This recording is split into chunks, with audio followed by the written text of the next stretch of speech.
Maranata, Señor está viniendo, 19 de julio, milagro nan satánico.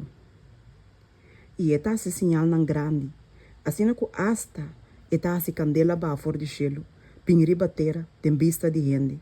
Revelação 3, versículo 3. Segundo que o pueblo de Deus está acercando e peligro nan, de último dia nan, Satanás está consultando sinceramente com seu ángel nan, tocando o plano de mais exitoso para pôr tumba nan fé. E mira que a igreja nan popular já agora zonzana sonho, todo seu poder enganoso. Para meio de palavra nan enganoso e maravilha nan mentiroso, e por ter nan pau de seu controle.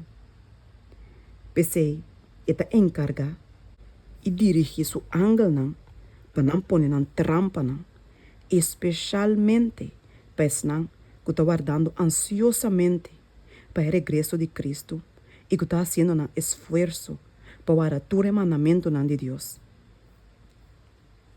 Nós estamos a advertir que no último dia ele traz o sinal e maravilha mentiroso. E ele sigue continuar que maravilha aqui tem a fim de tempo de provação, para por mostrar na sáquina como evidência que é ángel de luz e não de escuridão. Satanás lo drenta bini para dentro, para ganhar, se está possível, hasta escoina.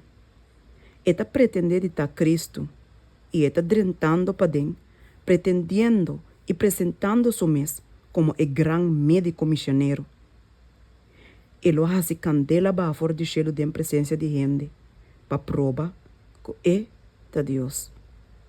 Tá maravilha na mentiroso de diabo, lo vai estar, lo que lo poderá de mundo e que é mundo preso.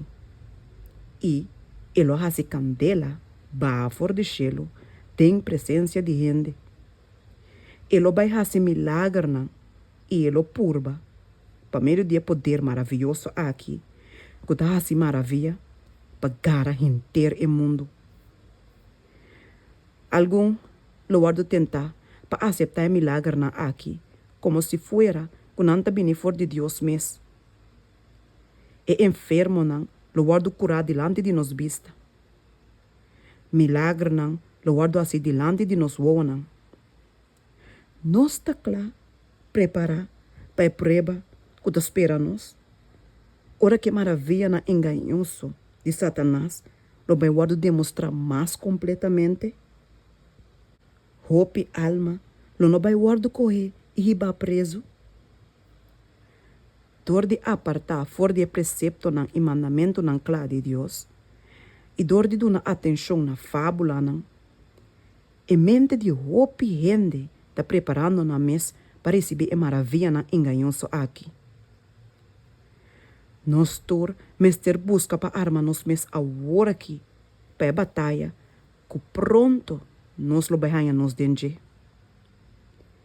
Fé em a palavra de Deus, estudando essa aqui cuidadosamente com oração e aplicando sua ensinança praticamente, lutando escudo contra o poder de Satanás e lo hace-nos vencedor para meio de sangue de Cristo.